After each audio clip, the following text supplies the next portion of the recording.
What's happening, world? I'm your host, the Wizard of Woz, Benji Wozniak. And this week, Kyra and I are going to go over the 2000 Keanu Reeves movie, The Replacements. Kyra? Oh, yeah, The Replacements. My favorite topic, sports movies. I'm just kidding. I hadn't seen this movie in an incredibly long time. So I was really happy to revisit it. I forgot Orlando Jones was in it, so he was like a fun little surprise for me. Love Keanu Reeves, love Gene Hackman. It's a really fun movie.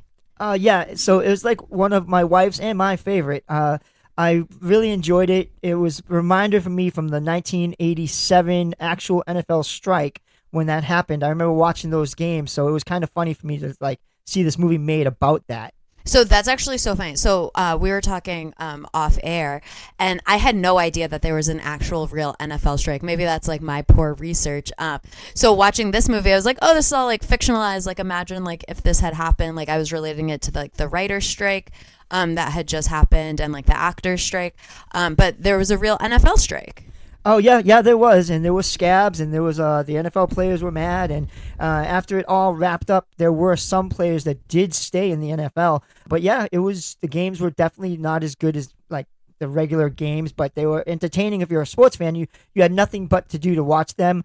A lot of people were like, well, how can you watch that when it's not supporting the NFL? I'm like, I just want to watch football. Yeah, and I think it's interesting to watch these people who are kind of given a second chance, and we see that in this film. It's really all about like second chances and like coming together, and I think that's really interesting. Like obviously, it's like watching like your D string, right, or your I don't know, the second string, third string. How does it go? Yeah, it would be a second string player. Okay. Yeah. Not alphabetical, numerical. Okay. But this movie's super fun. Keanu Reeves, love him. He plays our quarterback. Gene Hackman plays our coach. And then we have a cast of characters as the rest of the team. Oh, yeah, they are hysterical. The two brothers. Oh, my God, they're so with funny. With the guns, they are great. The Aussie kicker. I mean, the whole crew is just, like, hysterical. The Aussie kicker, I think, is so funny, and it's like, and then we give him like a gambling addiction. Like, come on. Yeah, you got to help me. I'm gonna lose my bar. I know, and we're like, what? Why did you bet against you? I don't know. I thought it was really fun. So, obviously, this happens. The football team goes on strike, and then it's the owner who goes to Gene Hackman, right? Yeah, Gene Hackman used to coach the team a long time ago, and he goes back and gets him again. And then he's like, "You're gonna," and then. I always love watching movies where they like round up a bunch of like other people, because then I'm just like, oh, it's like they're rounding up the Avengers. And this is the ragtag sports Avengers. Oh, 100%. It also reminded me of the movie Major League. Okay, yeah. Yeah, so where they have to get these like misfits together to have them, form a team and come together as a team, and it, like all the different misadventures they have between that. So it was hysterical. Like the jail scene is hysterical. So funny. And I think it's so funny too, like when you talk about like a lot of like tropes that are in these like sport movies. I know we're going to be covering another one later, but like this kind of idea of like, oh, like the idea of teamwork, right? And like I guess the most sports movie I had ever seen was Remember the Titans. So I kind of was like relating it to that, when like you have to get like this group of people to like work together and be cohesive and like kind of like understand each other and see where everyone's coming from. And obviously misadventure happens along the way, and this one is much more funny and much more lighthearted, but yeah, and there's love interest in it. The cheerleader. Yeah, Annabelle, the cheerleader, and they also have to get replacement cheerleaders. So these two exotic dancers, because we can't say the other word now, get their whole gang to come, and it is just hysterical with them dancing. It's so funny. I love watching like the bad tryouts too. I like love a bad tryout montage, so I thought that was wicked funny. But yeah, it's kind of how all these different types of people can come together and be a successful football organization. They only have to win 3 out of 4 games to go to the playoffs or the championship. What are sport terms?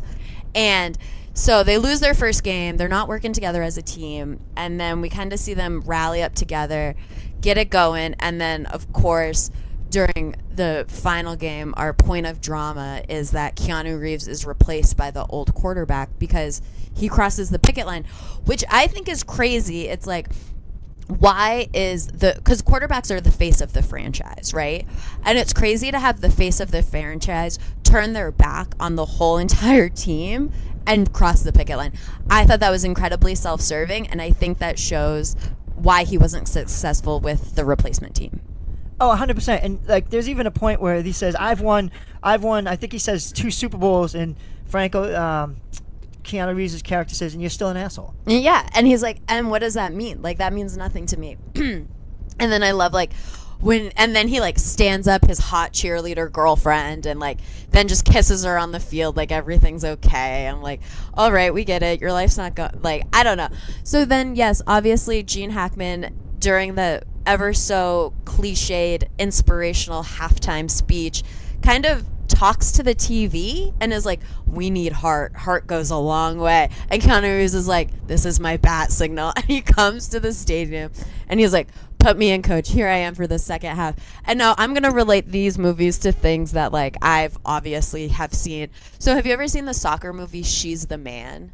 No, I haven't. Oh my God. Okay. Hilarious Amanda Bynes movie, early 2000s. For those of you who have seen it, you know it's based on Shakespeare. It's based on Twelfth Night, and there's a very funny scene because she's impersonating her brother, where her brother actually comes back and then he plays the first half of the big game, and then she's like, put me in, coach, for the second half. And then it felt very much like this, and I said, oh, all sport movies are the same. Yeah, like I was saying before, like, this reminds me a lot of the movies you see, like Major League, and there's a few of them. The one with Pele and Sylvester Stallone, I forget the name of it, where they get a group of characters together during World War II, I believe it is, to play a soccer game against the Germans. I've never heard of this movie. Oh, it's so good. It's so good. And they try to escape after the soccer game. It's a great movie. I'm going to look it up. Okay, look it up because that sounds interesting. But yeah, so then Keanu Reeves comes back in the second quarter for the big game, and they come together and they're playing as a team, and everyone's doing great, and they're so excited, and they win. And everyone's like, oh, they come back 17-0. And I was like, I think the Pats did that. I don't know. I don't know anything about sports. And then it kind of ends on this melancholy note of like, oh, these guys are never going to play football again. They're never going to like be professional athletes. They're never going to be stars. But they did come together as a team. So I think that's like the more message is like you can come together as a team. Yeah, so the movie I was talking about, the soccer movie with Pele and Sylvester Stallone, is actually called Victory. Okay, I've never seen that. Oh, you got to see it. It's a great movie. Okay, well, maybe we'll do Sport September. I don't know. I got to take a break from these sport movies. Understandable. So, like I said before, there's a bunch of cast of characters in this. Clifford Franklin, the wide receiver that drops everything. Yep. He's hysterical. He's really funny. There's a part where they're losing, and the coach asks them, what are they afraid of? And he goes, oh, I'm afraid of spiders. And the coach isn't trying to talk about that. He's actually trying to talk about something more metaphorical, more deep. And so he asks the quarterback, Shane Falco, he's like, what are you afraid of? And he goes, quicksand. And then they automatically think he's talking about quicksand in nature that will suck you under. And he has to explain to them that it's not that type of quicksand. It's the quicksand of like when you make one mistake and then you make another mistake and then another mistake and you keep on sinking and sinking and sinking. Pats fans, I know you know what I'm talking about. I think that's so funny. Yeah, it's really interesting to see like the different dynamics of the team and to see Keanu as a quarterback versus the star quarterback. I don't know. It's very interesting to see the dynamic because what is the correlation between talent and heart, right? And this movie is suggesting that you can be an average player, but if you have heart, that will take you further. And what are your thoughts on this? Because I do believe that there is a combination of passion and skill and luck that helps us succeed everywhere we go, right? Yeah, and like in football, like I know Falco in this movie is like fictional, but there are a lot of players like that in the NFL that like Joe Flacco is he's not like the greatest quarterback in the world, but he did lead the Baltimore Ravens to a championship, and it was the guy had heart. I mean, he had determination. He the will to win. Patrick Mahomes. Patrick Mahomes is not the greatest quarterback in the world, but that guy has heart. He will fight. He gives 100%. Tom Brady. In the beginning, Tom Brady. Yeah, in the beginning, Tom Brady, before he made all that money and didn't have to do it. But he still won championships afterwards. So go Tom. I'm a big Tom Brady fan. So if you're listening, Tom, I love you.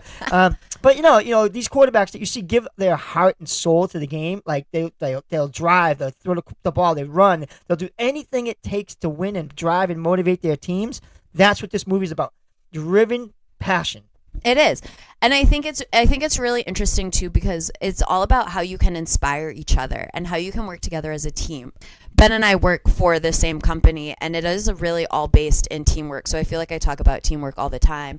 But to see teamwork in this sense, like when you have to create when you have all these different personalities and you have to create cohesion, it's like, how do you do that? How do you get all these different people on the same page? There's a lot of zaniness that happens. I mean, they end up in jail. Like, it's very funny. But this is all bonding moments for them, and this is all how they grow closer together as a team. And when you have that closeness as a team, that's when you really trust and understand each other. And then we see that kind of separation when the star quarterback comes back, because he doesn't have that cohesion with them. He doesn't understand them like the other quarterback does. And like we were saying earlier, quarterbacks are the face of the franchise. They are the shot callers. Oh, yeah, 100%. And like we were talking before, like the cast of characters that are brought together. I mean, John Favreau's in it. Oh, my God, I know. He's a police officer, and he actually has like this like confrontation with another character named Earl Wilkinson, who's actually a prisoner, and they go back and forth. And the guy that plays Earl Wilkinson is actually Michael Jace. And Kyra? Oh my God, let's talk about Michael Jace. There you go. So this was actually so interesting because I had not revisited this film in so long, and when I did revisit it and when we were talking about it, you kind of were like, hey, isn't this crazy? And I'm about to tell the story. So Michael Jace in 2016, I believe it was 2016, was sentenced to 40 years in prison for murdering his wife. Yeah, so he actually plays a character in the movie that went to prison and was going back to prison, and he went to prison. It was something about like he wanted a divorce. He thought she was seeing someone else, and he snapped and killed her, which is horrifying. He killed her in front of their two sons, like traumatic.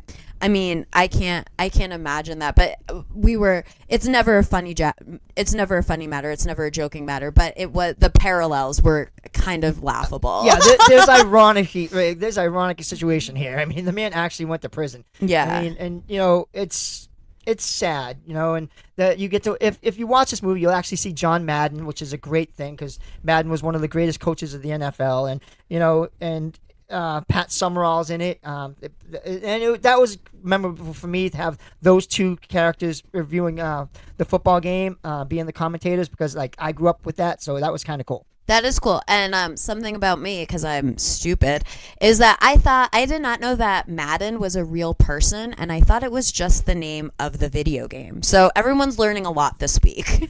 Oh yeah, like John Madden, he coached the Raiders to a Super Bowl, and he's famous. Like they did name the game after him, and there was, for the longest time, anybody that was put on the cover of the Madden game ended up injured. So like they put him on the cover for like being one of the greatest, and then like the next season they'd be out with an injury for like the rest of the season. Ridiculous. That's like, yeah, they call it the Madden curse. The Madden curse. Oh my goodness, that's so funny. Again, I knew none of this. I actually could live in a bubble where sports don't exist, and my life would not change.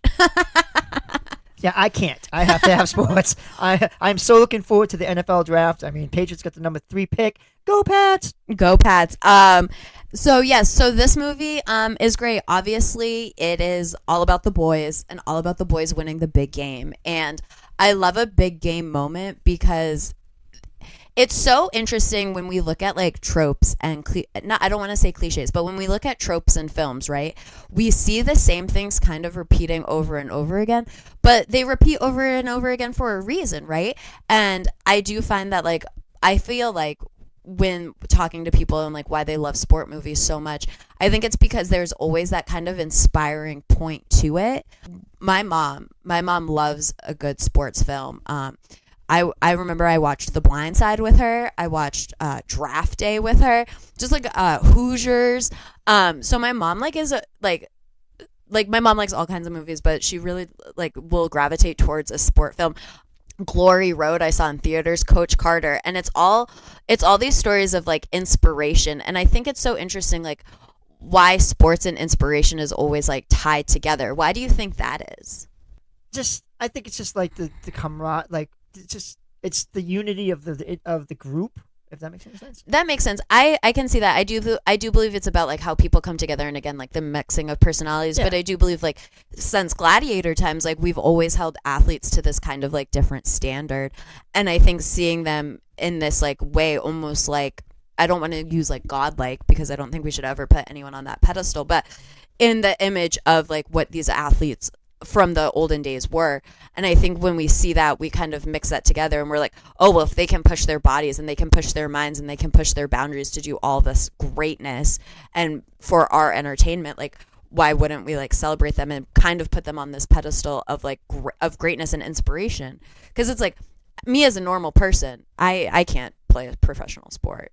Yeah, I also think that like for the longest time we never saw like behind the scenes on athletes. True. Like what was going on in their lives. We just saw them every week on television, and we didn't have social media. We didn't have the ability to know everything about somebody, and honestly we didn't care. But to learn more about the athletes, to see that they're humans, to see that they face the daily struggles that we face, even though they're making millions of dollars, not facing all the struggles we face, but they're facing the struggles as a human being, and to see that like maybe being taken from them. In my book, I write hanging up the helmet because, athletes dedicate their whole lives to getting to the professional level. Some may never get there, but they dedicate their whole lives, and that's all they know. And so when they do reach the professional level and they've killed themselves for years upon years, when it's time to hang that up, I mean, it's the hardest possible thing imaginable to give up your life. Oh, absolutely. And I can't imagine it. I just think it's so fun that every like sports movie that you watch like has this inspirational twist, has this like uplifting twist, right? They always, and even if they don't win the big game, it's all about them coming together. It's all about how, and I like that unity of it, right? It's all about like, especially in this film, how can you unite a bunch of people that are just have one goal in mind, a second chance? Like, and I think Gene Hackman says it like while he's doing the narration at the end. I think it's him that does the narration at the end. And he's talking about how like, like they won no achievements, like they didn't, but they came together as a team and they accomplished this one goal. So yeah. I thought that was really interesting. Yeah, they walk away with their dignity. Yeah, exactly. Have you ever seen The Program? Is it a sport movie? Yeah, it's a football movie. Immediately no bet. So it's kind of the polar opposite of this movie. This movie is like, showing like all the, what can happen when you come together as a team and everything. The Program is more like, it's kind of about a team, but it's like also about the abuses of like the teams, like trying to reach that peak level. So this guy takes steroids, doing cheap shots. Yeah, there's a dark side to it. Yeah, doing cheap shots on players and hurting them so that they can take them out of the game and win the championships. And so that's another sports movie that like it doesn't show all the good. I mean, there's some good stuff in it, like where like people have to like come together and like there's stuff that happens with the characters, but it's the polar opposite of this movie. Like, this movie is more like look what we did, and it reflects on actual life, like because this is like I said, the 1987 actually happened. I remember watching those games, and like I said, a couple of those players got to play in the NFL, and then but the rest of them had to walk away again, and like they lived their dream for a split second, and like that's the most amazing thing. No matter what happens in life, seek your dream, because even if it's for that moment, you've claimed that moment. Exactly. And I think too, like even just having that one moment, like I don't think everybody, and I can't speak for everybody, I can just speak to like my experience and the people I know, but I don't think people at their heart want fame and power. I think they really just want security and they want to live out their passions. And I think if we kind of overthrow this like capitalistic society that we live in, where we're centered around like money and fame, and like now with this age of social media, like how popular are you? How can you influence someone else? How many likes do you have? Like, you know what I'm saying? Like, I think we really monetize and focus on the wrong things. Whereas like when we see in this film, it really is just about like, coming together and having that second chance. And you know what? Walking away with dignity, walking away with pride, walking away with pride in yourself for what you've been able to accomplish. And I think since we live in this very like capitalistic society where it's all about like pushing yourself to the next level, and it's like you can't maintain any kind of happiness because you always have to be on this upward trajectory. And I don't think that's true. I think you can maintain what you consider to be a good life, and you don't have to be in this like rat race of like, oh, I need to get to the next step, I need to be to the next level, I need to be the best. Like I'm always like it's good to strive for things and it's good to have goals. That's not what I'm saying, but like you don't have to force yourself. Does that make sense? Does it make sense what I'm saying? Yeah, 100%. So there's a character in this. He's the running back. He has a bad leg. Yeah. And Keanu Reeves throws the ball. He catches it. He flips into the end zone, and he shatters his leg. And it's trashed. His leg is destroyed. And Keanu Reeves is like, "Oh my God, I'm so sorry." And he's like, "No, you gave me the greatest moment of my life." He's like, "Now finish it." Yeah. And that's the thing. That's the thing about this movie. Finish it. If you're gonna start something, finish it. Yeah, well, we see Keanu Reeves getting kicked off the team, not finishing it. We see him standing up his hot cheerleader girlfriend, not finishing it, and then just showing up on the field being like, hey, baby, surprise kiss. You know me, I hate a surprise kiss. Surprise kiss, and then everything is forgiven. I mean, I would forgive Keanu Reeves for anything, but... An interesting thing about Keanu Reeves. So if you see him in photos, he never touches anybody. He always has his arm off the person. Mm-hmm. He will not touch anybody, ever. Like Keanu Reeves That's fine. No, it's and I get it. I 100% agree with him.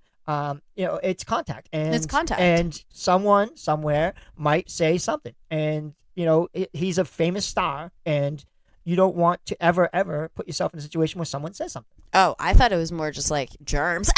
No. Our minds are so funny. I was like, oh yeah, germs. We just all survived like a global pandemic. We're still in one. Like, no. Yeah, I wouldn't touch anybody either. No. He's doing it for more of a pure reason. But I will say, like, I went to a couple of Comic-Cons and I've met a few famous people. And one of the things they say, I went to shake their hands and they said, no, we don't shake hands. We fist bump. And the reason being is, like, one, personal contact. And also, like, if they shook hands all day, their wrists would be so bad. So bad. So, yeah, so I get a lot of that. But that's kind of funny. I think that's very funny. This movie is very good. It's very fun. I don't know. This movie would not have been one that I would have revisited on my own without your great suggestion.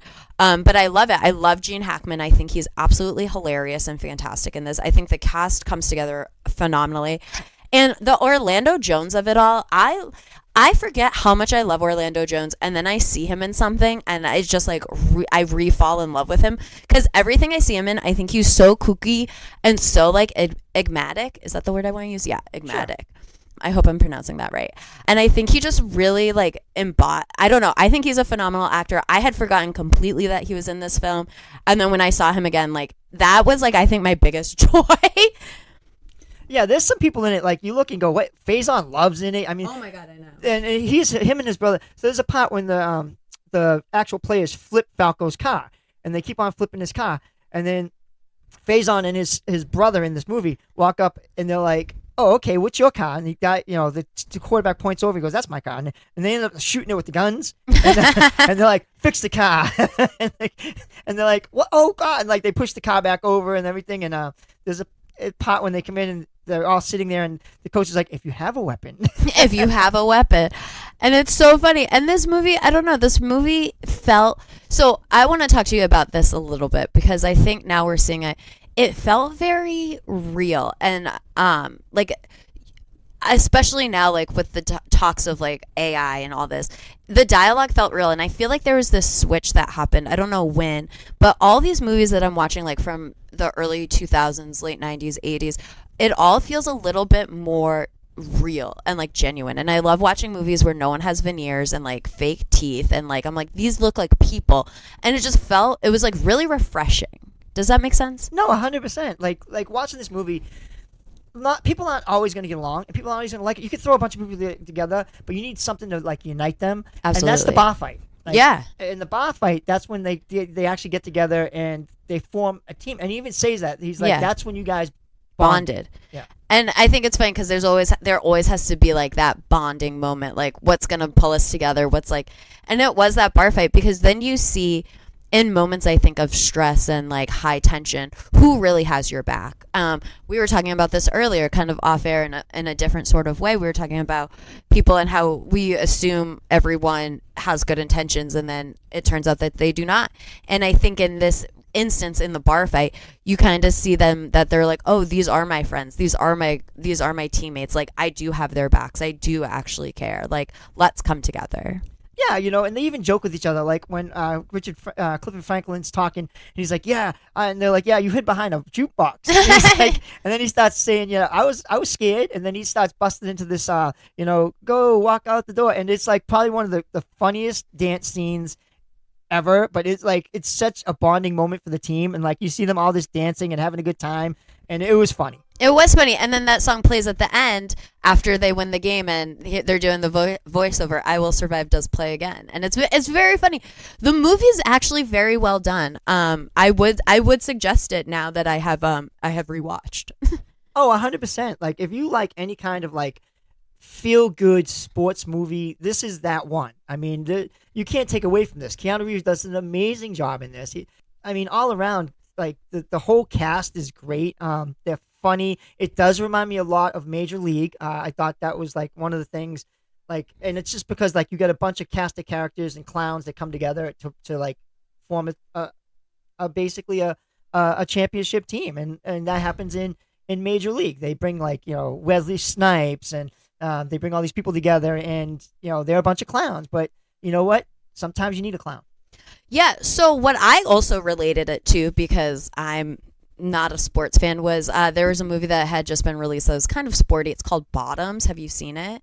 No, I have not. Okay, well maybe we'll cover that movie. Bottoms came out, and it is one of my newer favorite films. I thought it was incredibly well done, but it's kind of the same thing about how this like these two girls bring together this group of girls to start a fight club, and it's like, and they're all different. They're all different in their own ways, and it's all how they come together, and they end up murdering a football team. It's so funny. Please, if you haven't seen it, but it's all these ideas, and I love how like again like sports movies have all these kind of like reoccurring themes. It's like, is this really what happens? I've never been on a sport team. I don't know. Yeah, have you ever seen Ladybugs with Rodney Dangerfield on No. the soccer team? No. Hysterical group of girls on a soccer team, and they're a bunch of cast of characters. One likes butterflies. It's hysterical. Good movie. What's another one? Little Giants with Rick Moranis. Have you seen that? That one sounds more familiar. Yeah, to me. that was funny. A bunch of little cast of characters, and there's one part where they take like Alka-Seltzer and they put it in their mouths and to make their mouths foam to look crazy. So like those are like, listen, I'm gonna tell you those couple of great movies right there. If you get a chance to watch them, you'll laugh. We're gonna cover another movie after this. That was a really great movie. I have a lot of thoughts about the movie after this. So and it broke my heart. Oh my god. Okay, it was so sad. It's so interesting to watch things and then just see all the same themes in other movies that like you like. Like I had recently gone to the movies and I had seen First Omen. Obviously, I'm not going to talk too much about that. That is a movie about possession. But as I was watching it, I was sitting with my friend and I turned to them and I said, I'm really disappointed because nothing seems original.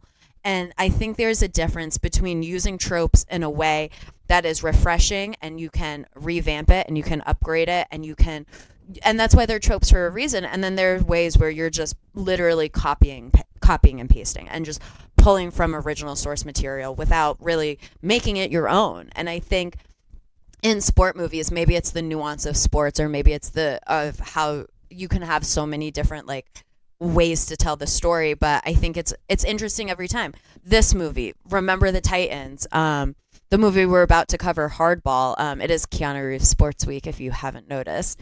Go Keanu! And it's really interesting, like even She's the Man, like I had mentioned, and I can't think of a literal other sports movie I've ever seen. I'm so sorry, you guys.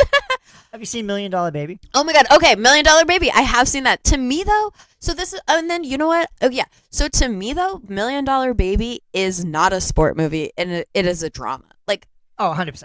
But like I understand that it is also like a sport movie. Like, oh, I also saw Coach Carter with Samuel L. Jackson. Good movie. That was a good movie. That's a sport movie. I think I had mentioned Glory Road earlier. I have also seen that movie. And then I think that's it. And I feel like there are sport movies that come out literally all the time. And I don't know. They're great. I have to be in the mood for them. And sometimes I find them to be all the same. Well, if you haven't seen this movie, I highly recommend it. Please follow, like, and subscribe to us. We appreciate all the countries that are listening to us, like Mozambique, the Emirates state of the Arabs. Nice. Like, we're like getting like up there, and like we really appreciate it. Like Taiwan, Taipan, Zimbabwe. There's like all these countries that like are tuning into us, and like welcome to the Woz family. Yeah, welcome. I did think of one other sport movie that I have seen, and it's actually one of my favorite movies of all time. So it's crazy because I don't consider a sport movie as Bend It Like Beckham. So I see a lot. I've seen more than I think. But yeah, The Replacements is great. It's very fun. It's very silly. Very early 2000s. Watch it if you love Keanu. Watch it if you love Gene Hackman. And again, I watched it because I love Orlando Jones. It's really fun though. Very inspiring. Very good. Thank you guys for listening. We love that we have this community and this family. We're so thankful for you guys every week. Ben? Tune in next time to Woz Happening.